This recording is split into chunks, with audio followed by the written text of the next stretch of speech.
Hello again, welcome to the Round 17 Player Ratings video. Now if you're new here, welcome to the Blue Broad channel. I'm spewing this is the first video you've seen on the channel. I would love to be with you after a win, not a loss, but what I like to do is start the conversation about the players individually. I give them a score out of 10 based on their role personally, their standing in the team, and what I expect from them. And then you guys in the comments will make adjustments if they need to be made. And then I've got a spreadsheet which I put the final scores in, and at the end of the year we will have a tally and we will see how close we are to crowning the best and fairest and seeing what we thought. This week was tough. It was very tough. I'm going to definitely need your help. I feel like I'm going to be pretty wrong on a lot of them because after the second quarter I sort of slumped and like the notes just didn't flow as much because it was all wrong. I wanted to give them all zeros except for Walsh, Setterfield maybe. But we'll give it a go. Again, this is just for discussion. It's part of the healing process I've come to learn. So we'll start in the back line. Samo, Jones and Plowman. Samo, I actually thought he started okay. He was stripped for the Adelaide goal in the first 40 to go, that inside 50, but after that I thought he did start well. I don't know what that dinky kick was in the second, 13 minutes 26 to go. But the one thing about Samo was I enjoyed his energy. I enjoyed his energy at times. It was a step in the right direction, but having said that, gets a 4. Not good enough. Caution, there will be no celebrating participants today like we did yesterday. This will be a bit of a harsh one. Jonesy, solid in contests. You know, he has, like I say every week, he has this innate ability to make a mistake and then the very next play make sure it's not 2 mistakes in a row. And it happened in the first. Billy Frampton just outmarks him. He misreads the spoil. Frampton goes back, kicks the goal. 1 minute 40 to go in the first. Very, very good contest for Jonesy, which was the next play for him in the second quarter. I thought he lifted in the second quarter. One of very few that lifted. Unfortunately, he was outmarked by Himmelberg in the fourth. 13:35 to go. Luckily, he missed. And then there were just, in between all of those, there were a range of spoils and strong contests and intercept marks. And he, for me, I'm happy to give him a pass mark. I actually gave him a 6. Just above a pass mark, but I'll leave it at that. Plowman, a very poor first quarter. Probably cost us 2 or 3 goals. The first one, lazy, didn't get back hard enough for Brodie Smith's shot on goal, 14:20 to go in the first. And that was a sign of the lackluster energy of the club, that one right there. Just didn't get back with enough desperation and close the gap. Then he kicks it to Scholl from the kick-in. 9 minutes 20 to go in the first. Scholl misses. Thank goodness. Then he gives away a free kick to Fogarty with 2 minutes to go in the first quarter. So his first quarter was just terrible. And, you know, to his credit, in games and seasons gone past, after a quarter like that, he drops his head and it's just a dirty day. But he did seem to wrestle his way back into the contest. I thought he played for the free kick in the third, 10 minutes 23 to go. The other poor mistake was he drops the mark in the fourth with 11 minutes to go. Scholl swoops in on it and goals. So for me, Plowman, it was not good enough. It was a failure on the day and he gets a 3. Sam Dougherty, I gave it, I gave it an NA. I got hurt in the first quarter with the calf. I can't give him a score. So it's hard to judge him. I'll leave it at that. Wiedering, he was okay. He was one of the few on the day who I thought, could hold their heads high, strong in the contest, things like that. I managed to give him a 6 as well. I did. I actually thought overall he wasn't as bad as the others. I almost feel bad for giving him and Jones a 6 because of how poor we were, but just my gut feeling. Simo, First quarter, great run on the wing, 12 minutes 40 to go, then that terrible inside 50. And this is the story of these boys. You know, it's a great mark, but a turnover kick. It's a great run, but it's a shit inside 50. And it's like, what side of the coin are you on? You know, do I enjoy the fact that Simo made that beautiful run and overlap? Or do I look at the end result? I look at the end result. It was a fucking shit kick. Having said that, I did think he represented the club the right way yesterday. I really did. I thought he... And this, for all the talk that I and a lot of people talk about, you know, the leaders that come from losing culture, you know, when we lose, Simo finds a way to lift. When we're losing, he finds a way to lift. He finds a way to have that pride. And that's why I think people have the opinion that he should go on next year. I don't know yet. I have to think about it a bit more, but I thought he was really good yesterday for us. I didn't give him anything more than a 6. Used the ball very well. I think it was 90% from his 19 touches. You know, beautiful inside 50 to Mcgovern in the fourth, 9 minutes 10 to go. So gave him a 6, and we'll leave it at that. Centerline, Murphy, just absolutely not good enough. Not good enough.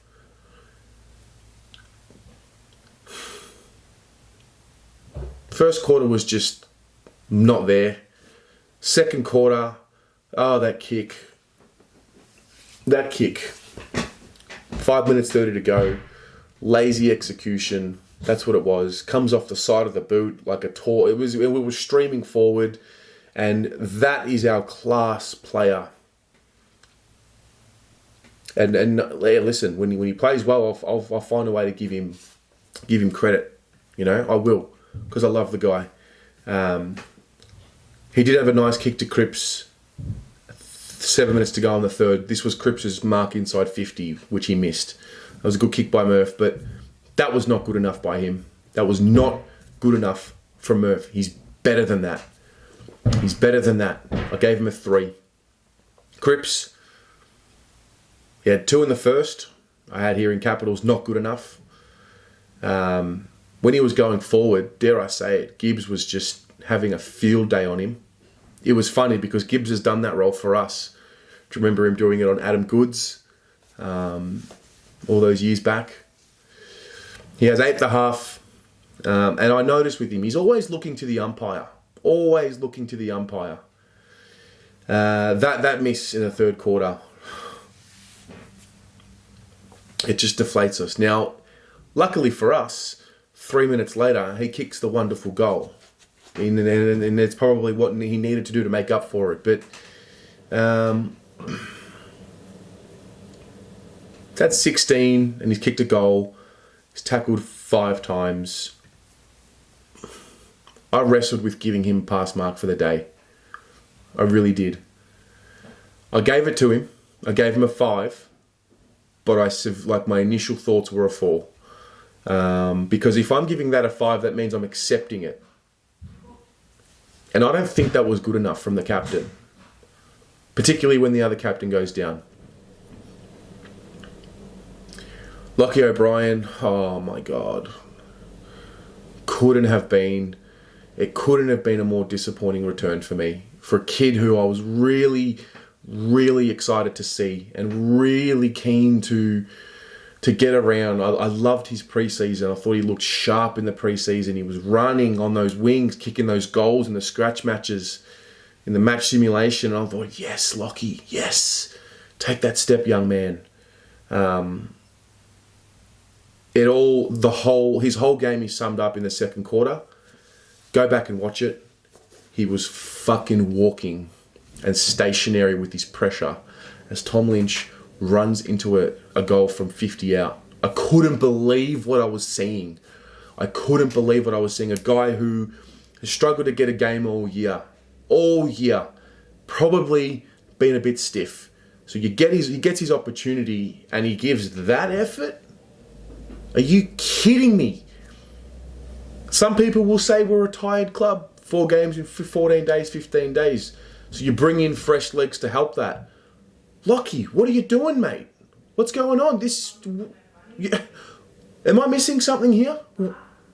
You got your first game yesterday, mate. When is it going to fucking register to these kids? When is it going to register?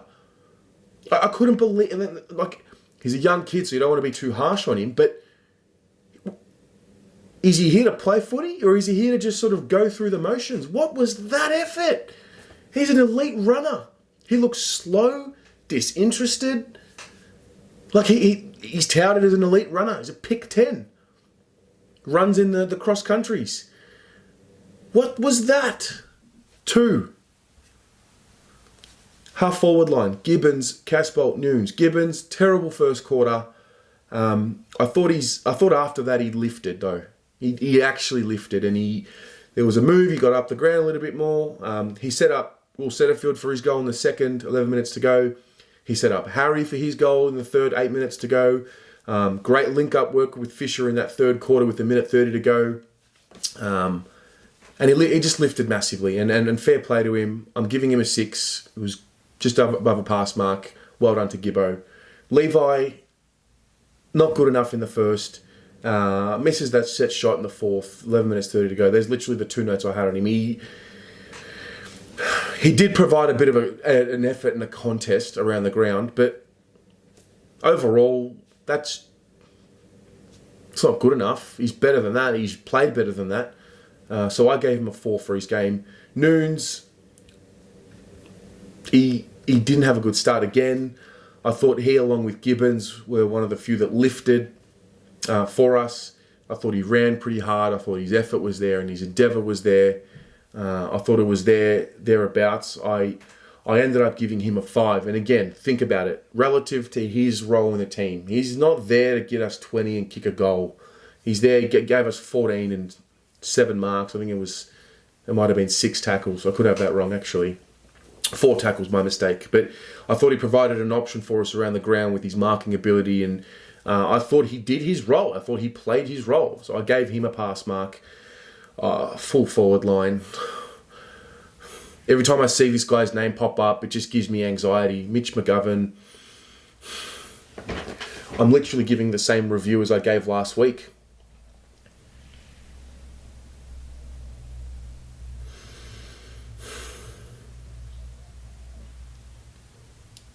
Minutes 12 to go in the first. Gets his first kick of the game.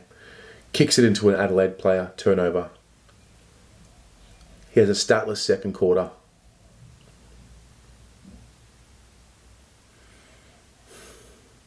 He handballs to Gibbons to set up the Harry goal in the third. 8 minutes to go. The inside 50 to Harry on his left foot in the fourth quarter with 15 minutes to go.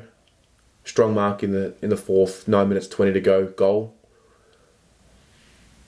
And then a strong mark, turned around, turnover kick in the fourth. 6 minutes 30. He had a patch in the game where I thought he lifted, and that was pleasing. But we're not here to have patches in games. Did you win on the day? Did you lose on the day? He lost on the day. I am very worried about him. And what I'm even more worried about is the people who fucking defend him. I really am. What are we defending here? I thought he was on a 3-year deal. I've come to learn from a lot of people that have messaged me this week that he's out of contract this year. Are we re-signing him? Are we seriously re-signing him? Dare I say it, someone like a Myercheck I'd prefer than McGovern, who's struggling, Myercheck, to get... Collingwood are struggling to have room in their salary cap to keep him. What is he providing for us? Why are we accepting these performances from him? People telling me give him another year. Based on fucking what? Based on what?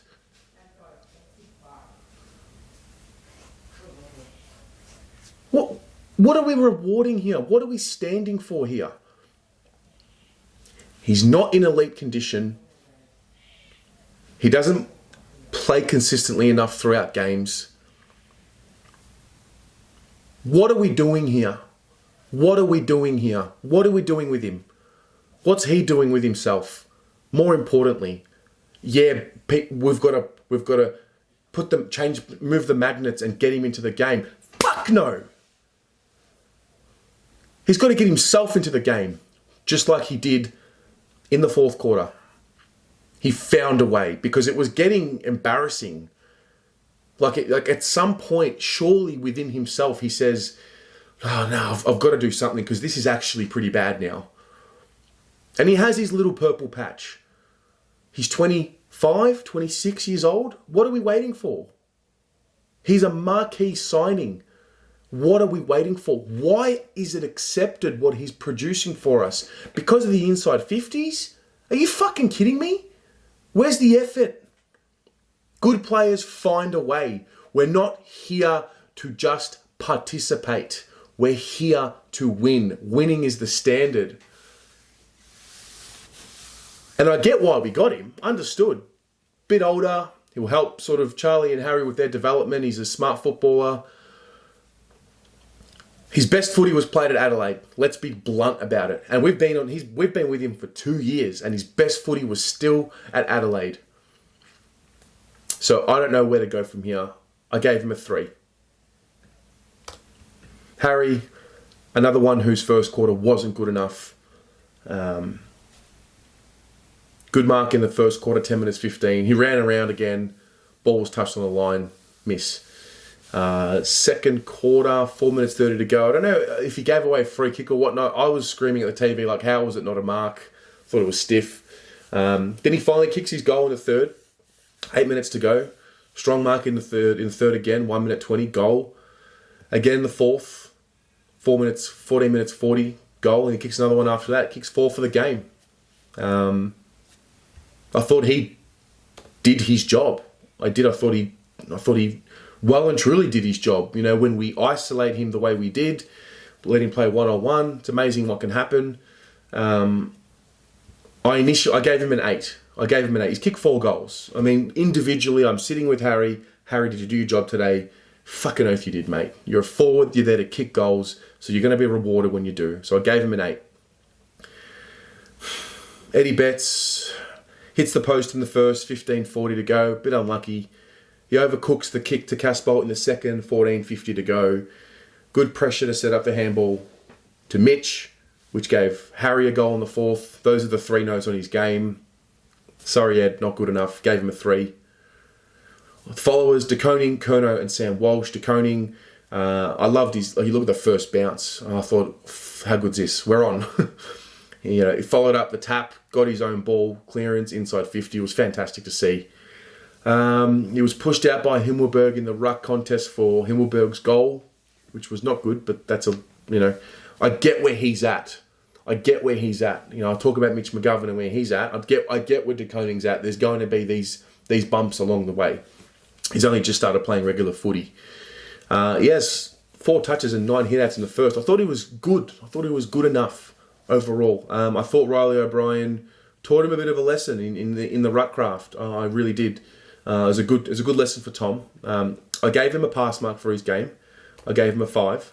I thought he did, he passed the day on his own standards. And I thought it was a good learning experience for him. Ed Curnow, not good enough in the first. He just wasn't. And I've said this about a lot of them, and I will say it about a lot of them. He finished with 16 and 7 tackles. He's gone at 50%. I just thought it was a so-so game. Neither here, neither there. I gave him a pass mark for his game. Just sort of, I didn't see anything over the top. I saw a bit of battling. I saw some turnovers, but yeah, I'll give him a pass mark. Walshy, dare I say it, this kid's playing like he's the captain of the club. I yearn for the day that the rest of them look at him and how he goes about it and lift. I worry that he's going to fall into the trap that many have fallen in before him. Gibbs, Murphy, Cripps, these highly touted players who come in and the first half of their career, they've got that motivation to turn this club around. And then the second half of their career, it's almost like the losing seeps in and it just becomes, they don't know any better. So I hope we turn the corner before he hits his peak. I hope he's one of the few that drive the standards. But I thought he was excellent yesterday. I really did. I thought he was fantastic. He had the 22. 6 tackles. I think he had 5 in the first quarter, 5 tackles in the first quarter. Beautiful inside 50 to Harry in the second. What more can I say about him? I gave him an 8 for his game. I thought he was really good. I was really proud of him. The interchange bench, Fisher, Cunningham, Williamson, Setterfield. Fisher, very crafty to set up his shot on goal in the first. Hits the post, 12 minutes, 10 to go.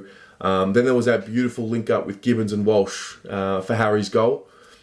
He cops a really weird knock to the shoulder going for a tackle. Really weird angle, and goes back and gets it strapped. And then you just watch him. He's playing with one hand and one arm. And that's the kind of shit I'm talking about. That's what I'm talking about. Find a way to stay in the game. I thought he found a way to stay in the game, and he might have not had the best game. He had 8 touches and a behind, but you could tell he couldn't tackle. You could just tell the way he was carrying that arm. And I thought it was very good of him to battle through, because sometimes you need to battle through. I thought it was a good sign of character. I mean, it's hard because his performance was not good enough, as in like the role. But you look at the mitigating factors, and that his shoulder was fucked. So I gave him a pass mark, knowing that the shoulder was no good, and he sort of stayed on. I could be contradicting myself here, but that's just what I felt. So what are you thinking? Are you thinking performance only, or do you look at the fact that the shoulder was hindering him and you could tell he couldn't actually lift that arm and tackle with it? He was only reaching with one arm. And anyway, I'll leave that to you guys. I'll start it as a 5. You guys can finish it off. Cunningham, not good enough. Not good enough. Once the fourth quarter was there and the game sort of settled down a little bit, then all of a sudden Cunningham stands out. It's flash in the pan performance. I don't even want to talk about him. 3. Williamson, another one, statless in the first, not good enough. Outmarked by Chase Jones in the second, 9 minutes 25 to go. Chase Jones gave away a 50-metre penalty in the third, 13 minutes 30. Not good enough for me for Willow. Gave him a 4. Setterfield, I'm happy that he's the last one, because I can actually be a bit happy. He's one that can hold his head high. He had 5 tackles in the first, kicked a beautiful goal in the second, got us going. He's finished the game with, what's he finished the game with? 16 touches, 9 tackles, and a goal. So I gave him a 7 for